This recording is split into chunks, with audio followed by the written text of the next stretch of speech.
Ini Tuhan, walau 1.000 orang rebah di sisiku dan 10.000 di sebelah kananku, tetapi kami tidak tergoyahkan.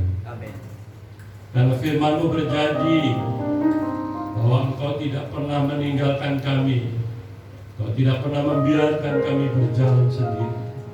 Engkau Allah Immanuel, Allah yang selalu ada bersama-sama dengan kami. Kami bersyukur dan kami bangga punya Allah seperti Engkau.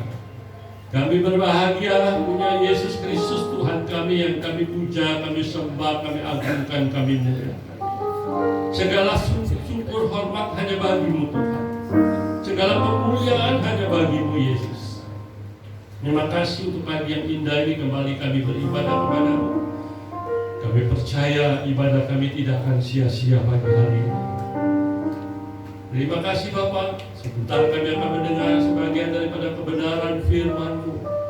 Oleh karena itu berbicaralah kepada kami Tuhan, supaya kami mengerti apa yang menjadi rencana dan kehendak Tuhan dalam hidup kami masing-masing. Urapi kami semua, urapi hamba-Mu yang hina yang tidak ada apa-apanya. Pakai hamba-Mu untuk melayani Engkau di tempat ini dengan pengurapan baru, dengan pewahyuan yang baru daripada-Mu.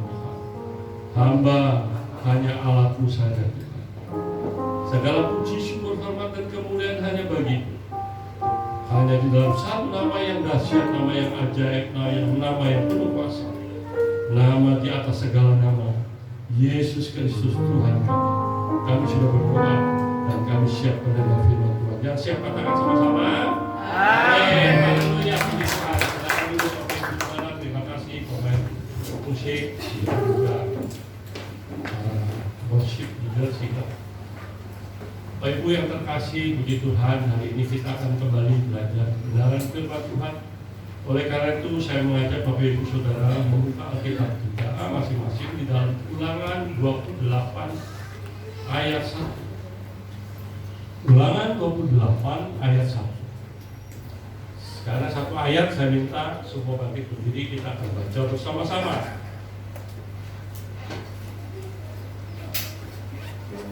Ayat 1 ya, Ulangan 28 ayat 1.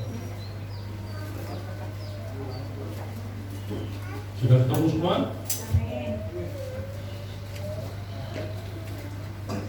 Ya, bersama dengan Alkitab saya di halaman 283. Oke, mari bangkit berdiri. Sebelum semua bangkit, saya belum akan baca bersama. Ya, Ulangan 28 ayat 1. Sudah ketemu? Amin. Kita akan baca sama-sama pada hitungan ketiga ya. Demikian bunyi firman Tuhan, Ulangan 28 ayat 1. Haleluya. 1, 2, 3. Jika engkau baik-baik mendengarkan suara Tuhan Allahmu dan melakukan dengan setia segala perintahnya yang disampaikan kepadamu pada hari ini, maka Tuhan Allahmu akan mengangkat engkau di atas segala bangsa di bumi. Amin. Saya baca sekali lagi. Tolong Bapak Ibu simak dari sesama firman Tuhan ini. Ulangan 28 ayat 1. Jika engkau baik-baik mendengar suara Tuhan Allahmu dan melakukan dengan setia segala perintahnya yang kusampaikan kepadamu hari ini, maka Tuhan Allahmu akan mengangkat engkau di atas segala bangsa di bumi. Haleluya, puji Tuhan. Berbahagialah Bapak Ibu Saudara yang sudah mendengar firman Tuhan, yang sudah membaca firman Tuhan, yang merenungkan firman siang dan malam, terutama yang melakukannya di dalam kehidupannya masing-masing. Bapak Ibu yang terkasih, tema firman Tuhan hari ini saya ambil judulnya adalah mengalami penyertaan Tuhan. Temanya adalah mengalami penyertaan Tuhan. Kalau Bapak Ibu Saudara nanti tolong di rumah baca di dalam pasal 28 ini seluruhnya ya, keseluruhannya. Di situ kita akan melihat dua perikop tentang berkat dan kutuk. Saya tidak jelaskan masalah ini, tapi akan saya jelaskan. Poinnya adalah di ayat 1 tadi. Tolong nanti Ulangan 28 itu dibaca di rumah sampai selesai ya. Bapak Ibu yang terkasih, berkat biasanya itu berbicara tentang materi. Udah pasti. Namanya berkat itu biasanya materi. Tapi kalau berkat rohani itu bisa materi juga bisa rohani. Berkat keselamatan itu datangnya dari mana? Berkat keselamatan pada firman Tuhan berkata di dalam Yohanes 14 ayat 6, kata Yesus kepadanya, "Akulah jalan dan kebenaran dan hidup. Tidak ada seorang pun yang datang kepada Bapa kalau tidak melalui aku." Itu pada waktu itu Yesus berbicara kepada Simon. Bapak Ibu yang terkasih, jadi keselamatan itu hanya ada di dalam nama Tuhan Yesus Kristus. Saya teringat pada waktu itu Petrus dan Yohanes menghadapi mahkamah agama. Mereka sedang diadili, tetapi mereka dengan lantang berkata di dalam Kisah Rasul 4 ayat 12, dan keselamatan tidak ada di dalam siapapun juga selain di dalam Dia. Sebab di bawah kolong langit tidak ada nama yang diberikan kepada manusia yang olehnya kita dapat diselamatkan. Keselamatan hanya ada di dalam Tuhan Yesus. Saya teringat juga pada waktu itu Paulus dan Silas di dalam penjara Filipi. Mereka pada malam hari bersorak-sorai memuji Tuhan. Mereka berdoa bersama-sama dengan jemaat yang ada di rumah. Tengah malam terjadilah gempa. Rantai yang membelenggu mereka terlepas. Kemudian engsel-engsel pintu penjara terlepas. Kepala penjara ketakutan dan bertanya kepada mereka, "Apa yang harus aku lakukan supaya aku selamat?" Kemudian apa yang dikatakan Paulus dan Silas kepada para penjara itu? "Percayalah kepada Tuhan Yesus Kristus, maka engkau akan selamat, engkau dan seisi rumahmu." Oleh karena itu Bapak Ibu Saudara yang ada di GKP Curug Kabar Baik ini, percaya dengan sungguh-sungguh bahwa keselamatan itu hanya ada di dalam nama Tuhan Yesus Kristus. Amin. Nggak ada dimanapun juga. Saudara boleh lihat, boleh tanya dimanapun. Hanya ada satu-satunya. Karena kita percaya bahwa Yesuslah Tuhan kita, Dialah Allah kita. Amin. Amin. Bapak Ibu yang terkasih dalam Tuhan Yesus Kristus. Oleh karena itu, untuk mendapatkan berkat jasmani dan rohani, firman Tuhan berkata dalam Matius 6 ayat 33. Matius 6 ayat 33 dikatakan adalah, "Tetapi carilah dahulu kerajaan Allah dan segala kebenarannya, maka semuanya itu akan ditambahkan kepadamu." Katakan amin. Jadi yang pertama kita harus lakukan adalah mencari dulu kerajaan Allah. Maka berkat itu akan datang kepada kita. Amin. Dan saya berbahagia melihat saudara semua beribadah di tempat ini. Saudara adalah orang-orang yang setia di tempat ini. Amin. Wah, ada amin. Ya. Oleh karena itu Bapak Ibu yang terkasih dalam Tuhan Yesus Kristus, mari kita bersama-sama. Rasul Paulus berkata dalam Roma 14 ayat 17, "Sebab kerajaan Allah bukan terdiri dari makanan dan minuman, tetapi soal kebenaran, damai sejahtera dan sukacita oleh Roh Kudus." 1 Yohanes 1 Korintus 4 ayat 20, firman Tuhan berkata, "Sebab kerajaan Allah bukan terdiri dari perkataan, tetapi dari kuasa." Oleh karena itu Bapak Ibu yang ada di tempat ini, mari cari dulu kerajaan Allah dan segala kebenaran. Saudara tidak perlu khawatir dalam hidup ini. Ya, tidak perlu takut. Matius 6 ayat 34 firman Tuhan berkata apa? "Sebab itu janganlah kamu khawatir hari besok. Hari besok punya kesusahannya sendiri." Ya. Kesusahan sehari cukuplah untuk sehari. Jadi nggak usah pikirin apa yang akan terjadi besok. Percaya, saudara akan mengalami penyertaan Tuhan. Kalau saudara mengalami penyertaan Tuhan, otomatis berkat itu akan saudara alami. Percaya enggak? Amin. Amin. Percaya itu sungguh-sungguh. Oleh karena itu, tidak usah takut. Amin. Tidak usah takut, tidak usah khawatir dalam hidup ini. Apapun yang terjadi, saya yakin dan percaya Tuhan akan pelihara Bapak Ibu Saudara yang ada tempat ini. Yang penting saudara cari dulu kerajaan Allah dan segala kebenarannya, maka semuanya itu akan ditambahkan kepadamu. Amin. Amin. Sekarang kita belajar lebih jauh lagi tentang ayat yang sudah kita baca tadi. Tolong ditayangkan kembali Ulangan 28 ayat 1 tadi. Ya. Saya akan kupas satu persatu dari ayat-ayat ini. Lalu Ulangan 28 ayat 1 ya. Jika engkau baik-baik mendengar suara Tuhan. Poin yang pertama adalah mendengar suara Tuhan. Yang kedua, dan melakukan. Dan yang ketiga adalah setia. Segala perintahnya yang kusampaikan kepadamu pada hari ini, maka Tuhan Allahmu akan mengangkat engkau di atas segala bangsa di bumi. Jadi yang pertama harus apa? Mendengar firman Tuhan. Yang kedua, melakukan firman Tuhan. Dan yang ketiga, setia akan firman Tuhan. Maka saudara akan menjadi orang yang diberkati oleh Tuhan. Sekarang kita lihat di dalam Ulangan 28 ayat 1 bagian A dikatakan mendengar suara Tuhan. Mengapa penting bagi kita mendengar suara Tuhan? Mengapa penting mendengar suara Tuhan? Ada beberapa poin yang akan saya jelaskan. Poin yang pertama adalah mengapa kita penting mendengar firman Tuhan? Karena firman itu adalah kebenaran. Amin. Karena firman itu adalah kebenaran. Yohanes 17 ayat 17 dikatakan, kuduskan mereka dalam kebenaran. Firman-Mu itu kebenaran. Haleluya. Yohanes 1 ayat 1 sampai 4, tapi saya baca ayat 1-nya saja. Ya, dikatakan pada mulanya adalah firman. Firman itu bersama-sama dengan Allah, dan firman itu adalah Allah. Oleh karena itu firman itu adalah suatu kebenaran. Itu poin yang pertama. Poin yang kedua, firman itu menimbulkan iman. Kenapa kita mau dengar firman Tuhan? Karena firman itu menimbulkan iman. Makanya dikatakan dalam Roma 10 ayat 17, iman timbul dari pendengaran oleh firman Kristus. Amin. Kalau saudara sering mendengar firman Kristus, maka iman saudara akan timbul. Amin.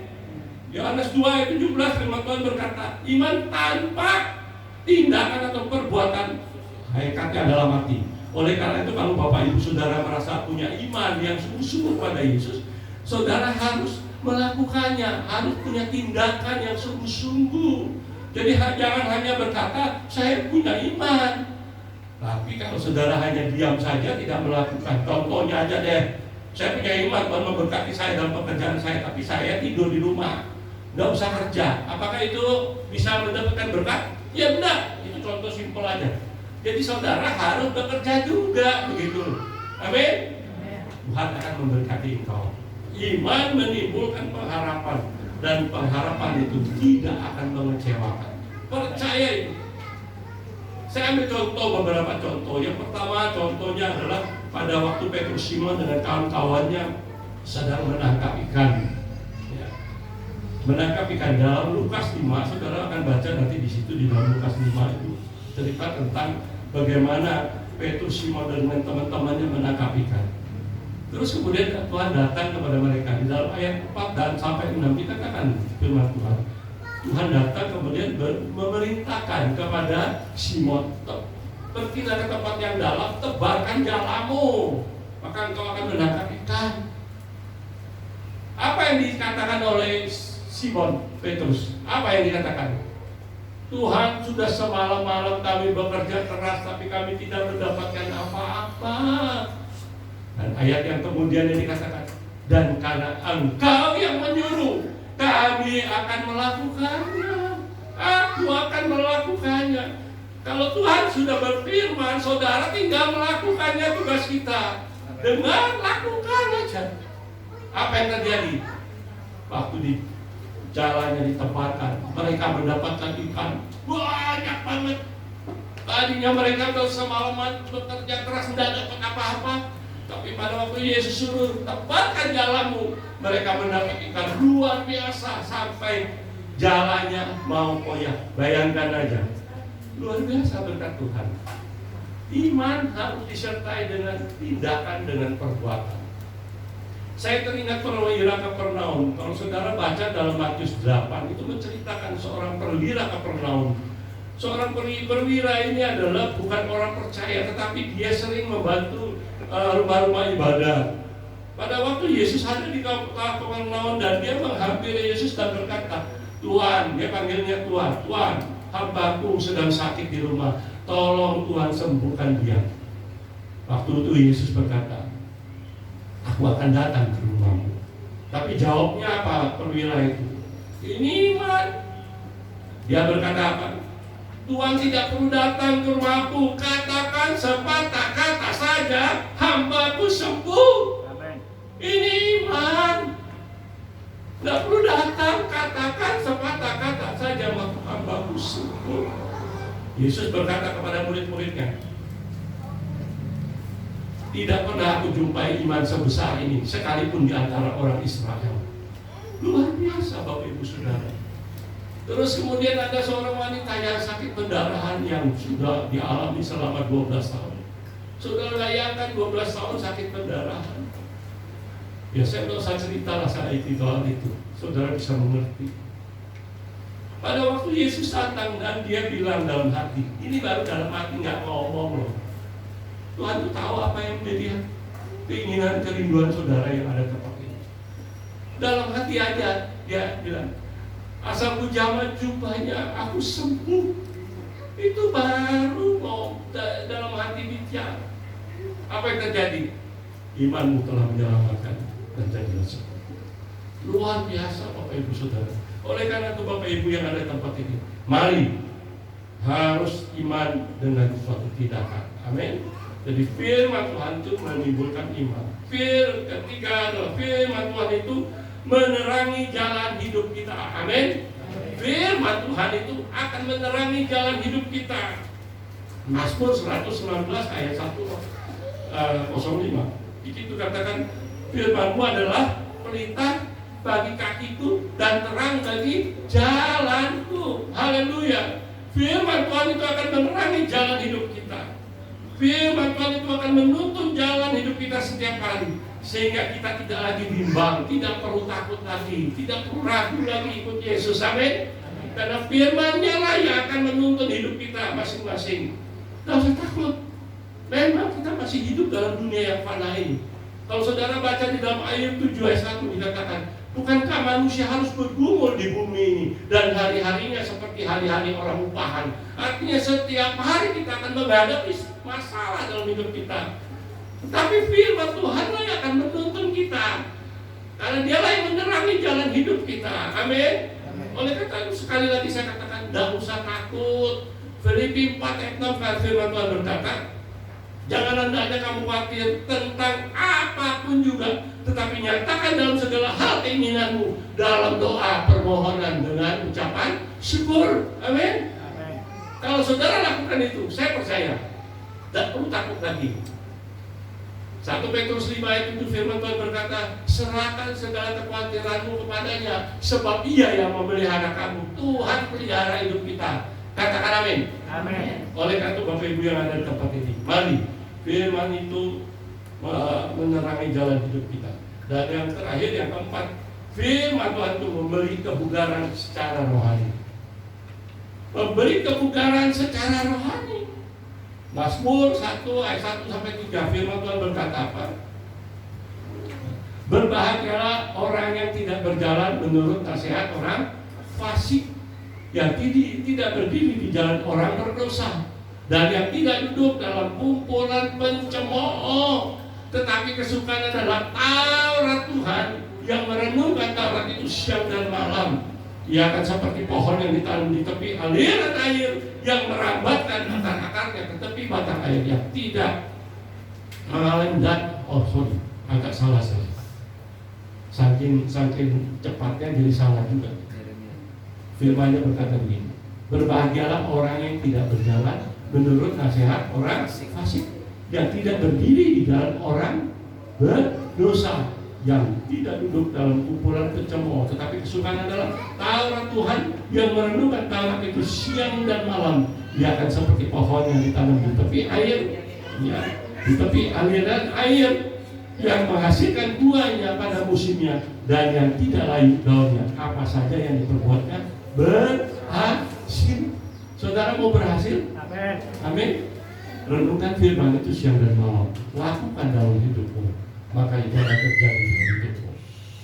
Dan jangan lupa perkatakan firman Tuhan dalam hidupmu. Yosua 1 ayat 8 berkata, jangan engkau lupa memperkatakan kitab Taurat ini, tetapi renungkanlah itu siang dan malam, supaya engkau bertindak hati-hati sesuai dengan segala yang tertulis di dalamnya. Sebab dengan demikian perjalananmu akan berhasil dan engkau akan beruntung. Amin.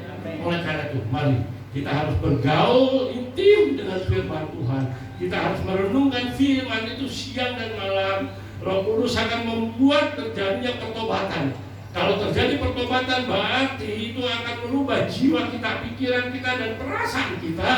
Sehingga apa? Jiwa merubah fisik. Contohnya aja paling gampang ya. Dulunya tangannya suka ngapalin istri, tetapi sudah diterangi oleh firman Tuhan, ya, sudah mendengar firman Tuhan, tangan itu sudah tidak lagi menampar istri, tapi membelai istri. Amin. Amin. Ini contoh yang simpel aja lah, yang paling gampang. Oleh karena itu, Bapak Ibu yang terkasih, firman itu memberi kebugaran sehingga terjadilah pertobatan. Amin. Amin. Bapak Ibu yang terkasih, yang bagian kedua tadi dikatakan Ulangan 28 ayat 1b. Saya baca lagi dari atas ya. Jika engkau baik-baik mendengar suara Tuhan Allahmu dan melakukan. Bapak Ibu yang terkasih dalam Tuhan Yesus Kristus, melakukan firman Tuhan. Banyak orang yang berkata ingin melakukan firman Tuhan, tetapi kadang-kadang apa yang dia lakukan itu tidak sesuai. Saya akan bacakan satu ayat kepada saudara ya. Di dalam Yakobus, di dalam kitab Yakobus, tolong dibacakan ya. Yakobus 1 ayat 22 sampai 25. Tetapi hendaklah kamu menjadi pelaku firman dan bukan hanya pendengar saja, sebab jika tidak demikian kamu menipu diri sendiri. Sebab jika seorang hanya mendengar firman saja dan tidak melakukannya, ia adalah seumpama seorang yang sedang mengamat-amati mukanya yang sebenarnya di depan cermin. Baru saja ia memandang dirinya, ia sudah pergi, atau ia segera lupa bagaimana rupanya. Tetapi barang siapa meneliti hukum yang sempurna, yaitu hukum yang memerdekakan orang, dan ia bertekun di dalamnya, jadi bukan hanya mendengar untuk melupakannya, tapi sungguh-sungguh melakukannya, ia akan berbahagia oleh perbuatannya. Haleluya. Bapak Ibu yang terkasih dalam Tuhan, orang dunia itu bilang kalau mau aman itu angkut arus. Oleh karena itu saya mau kasih tahu saudara ya, kalau kemunafik itu terjadi paling banyak di mana? Saya mau tanya kepada saudara. Kemunafikan itu terlalu terjadi banyakannya di mana? Saya terus terang perhatikan itu, kalau orang di luar sana munafik, kalau apalagi bukan orang percaya, buat saya tidak ada masalah. Tapi orang Kristen, jadi kemunafikan orang Kristen itu paling banyak itu ada di dalam gereja. Ya, paling banyak di dalam gereja. Ya, oleh karena itu saya mau kasih tahu saudara, kalau udah di gereja itu seperti malaikat, seperti malaikat. Ketemu orang shalom, boleh tidak apa-apa. Kalau memang sungguh-sungguh ya dia nak bilang shalom, apa kabar, mukanya tersenyum, gitu ya. Baik, tidak apa-apa saya bilang tadi. Tapi sebetulnya kadang-kadang orang itu munafik, sok rohani. Tahu nggak sok rohani? Kalau saya ceritakan sok rohani banyak ceritanya. Itu saya nggak sampaikan di sini. Banyak banget kalau saya mau ngomong. Benar. Baru salaman nih sama seseorang, salaman. Shalom, apa kabar? Pergi. Udah itu ketemu sama temannya lagi, langsung ngomong, gue paling benci tuh sama dia. Ada orang model begitu. Makanya saya bilang di gereja itu paling banyak orang-orang model itu. Di gereja cari muka. Tahu cari muka? Cari muka tahu nggak? Tidak terlibat dalam pelayanan, tetapi masih banyak kasih komentar. Itu orang model gitu. Di sini nggak ada. Di sana mah sana sini banyak orang-orang model gitu. Tukang komentar, pelayanan nggak terlibat, nggak jadi pelayan Tuhan, tidak jadi asal, tidak jadi apapun, tidak cuma jemaat biasa, tapi ngomongnya banyak, komentarnya banyak gitu, itu ini segala macam. Tapi di sini ya, di sini baik-baik semua. Amin, amin. Oleh karena itu, kalau ada saudara kita yang salah, mari kita belajar untuk mengampuni. Amin. Jangan suka dipendam.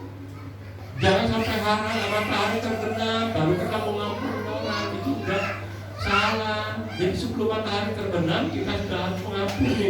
Efesus 4 ayat 26-27 firman Tuhan. Nanti saudara baca. Jangan sampai matahari terbenam. Jangan biarkan berlarut-larut. Kalau marah itu jangan biarkan. Jangan biarkan iblis mengambil sukacita kita, menguasai diri kita, sehingga marahnya sampai bertahun-tahun, sampai mati aku nggak maafin dia. Dia mati. Ada yang begitu? Nggak ada yang ngaku. Tapi di sini kan saya tadi bilang baik-baik, ya betul ya. Amin. Amin. Firman Tuhan berkata dalam Matius 6 ayat 14-15, karena jikalau kamu mengampuni orang yang bersalah kepadamu, maka Bapamu di surga tidak akan mengampuni kamu juga. Tapi kalau kamu tidak bisa mengampuni orang yang bersalah kepadamu, maka Bapa di surga juga tidak mengampuni kamu. Kita mari belajarlah supaya kita bisa mengampuni sesama kita. Amin. Amin. Amin. Oke. Sekarang bagian terakhir. Kalau bagian terakhir kan enak. Sebentar lagi kita pulang. Oke? Ulangan 28 ayat 1C tadi. Saya baca dari atas sampai selesai. Jika engkau baik-baik mendengarkan suara Tuhan Allahmu dan melakukan dengan setia segala perintahnya yang kusampaikan kepadamu pada hari ini, maka Tuhan Allahmu akan mengangkat engkau di atas segala bangsa di bumi. Yang pertama tadi mendengar suara Tuhan, kemudian melakukannya, dan yang ketiga adalah setia. Berbicara tentang setia, saya mau mengungkapkan sesuatu hal kepada saudara yang ada. Tidak gampang loh untuk setia. Benar? Setuju gak? Tidak gampang loh. Ya, kesetiaan adalah salah satu karakter penting yang harus dimiliki semua orang. Tidak terkecuali, siapapun harus memiliki kesetiaan. Tak mudah menjadi orang yang setia. Nggak gampang. Tak mudah.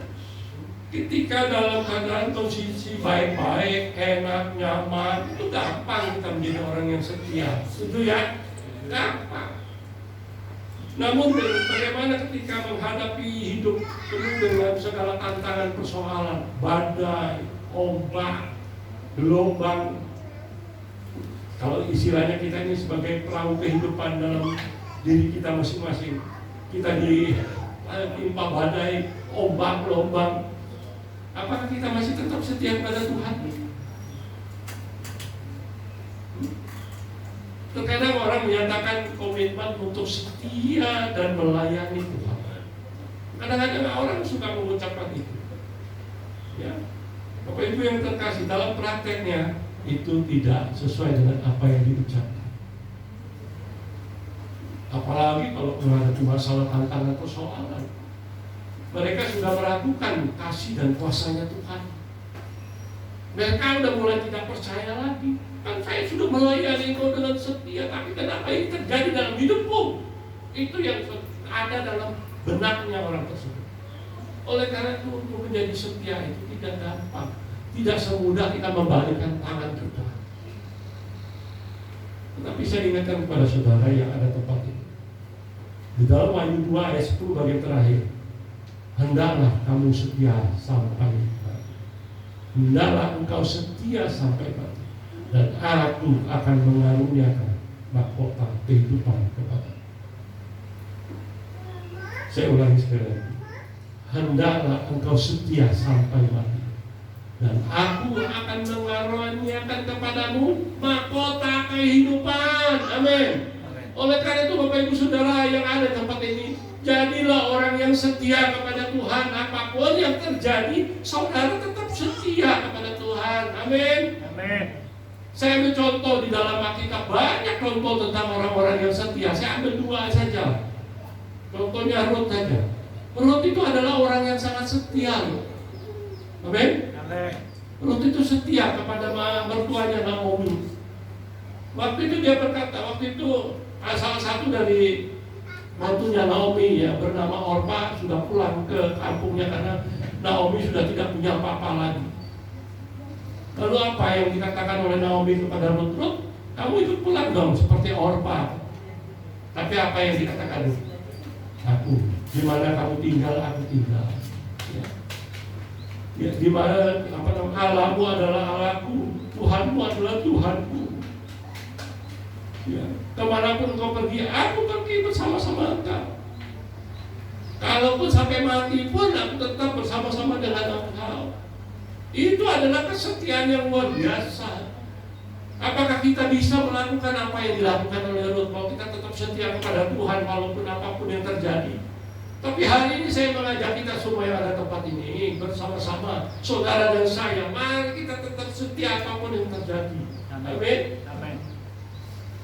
Lalu yang kedua, Nuh, contoh yang Nuh itu disuruh Tuhan bikin bahtera. Saudara bisa bayangkan, bikin bahtera yang tidak masuk akal. Kalau saudara baca dalam Kejadian pasal 6, pasal 7, pasal 8, pasal 9 itu menceritakan tentang bahtera itu. Saya nggak bisa jelaskan lagi hal ini, tetapi saudara sudah sering dengar. Tetapi apa yang dilakukan? Dia dengar apa yang diperintahkan Tuhan, dia lakukan dengan setia. Bikin baterainya di puncak bukit. Logika manusia itu bikin perahu atau baterai itu di pinggir pantai. Ini di puncak. Tapi dia lakukan walaupun dia diejek oleh orang-orang pada zaman itu. Oleh karena itu Bapak Ibu Saudara, saya ingatkan kembali, mari kita harus menjadi orang yang setia melakukan firman Tuhan. Amin. Amin. Amin. Kalau saudara lakukan itu sedalam hidupmu, maka percayalah berkat Tuhan itu akan mengalir dalam hidup. Amin. Amin.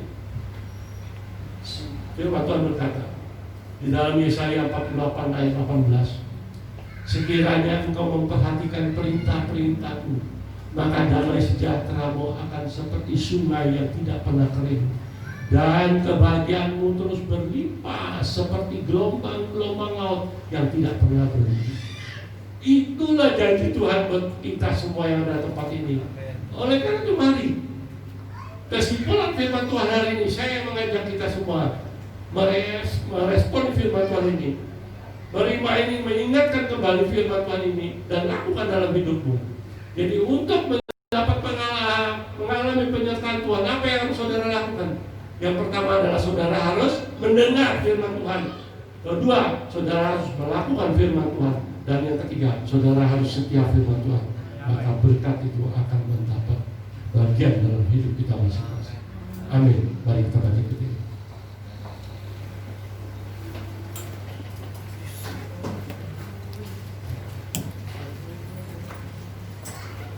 Mari kita bangkit berdiri bersama-sama. Kita adakan satu pujian. Engkau ada bersamaku di setiap musim hidupku, tak pernah membiarkan ku sendiri.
Tuhan sedang melihat engkau masing-masing satu persatu. Dia tahu apa yang menjadi masalahmu, apa yang menjadi pergumulan. Khususnya untuk saat-saat sekarang ini. Saya dapat memahami, apalagi Tuhan Yesus Kristus lebih tahu sampai lubuk hati saudara yang paling dalam. Apa yang menjadi persoalanmu di hadapanmu? Mari angkat tanganmu di hadapanmu. Angkat tanganmu, jangan lihat ke depan, angkat tanganmu. Serahkan hidupmu kepada Tuhan. Jangan bimbang, jangan ragu, jangan takut, jangan khawatir. Dia akan selalu ada bersama-sama engkau, Bapak Ibu Saudara. Kalau dia berjanji, pasti dia akan menggenapi itu semua. Karena dia adalah Allah yang penuh kuasa, Allah yang kita kenal hanya di dalam nama Tuhan Yesus Kristus. Tidak ada Allah lain, hanya satu-satunya Tuhan Yesus Kristus yang sanggup memulihkan saudara, yang sanggup melakukan segala sesuatu dalam persoalan apapun yang saudara hadapi. Saudara angkat tangan dan berdoa sendiri kepada Tuhan. Minta pertolongan Tuhan, dan Tuhan akan menjawab apa yang menjadi kebutuhan saudara. Percaya dengan iman yang teguh.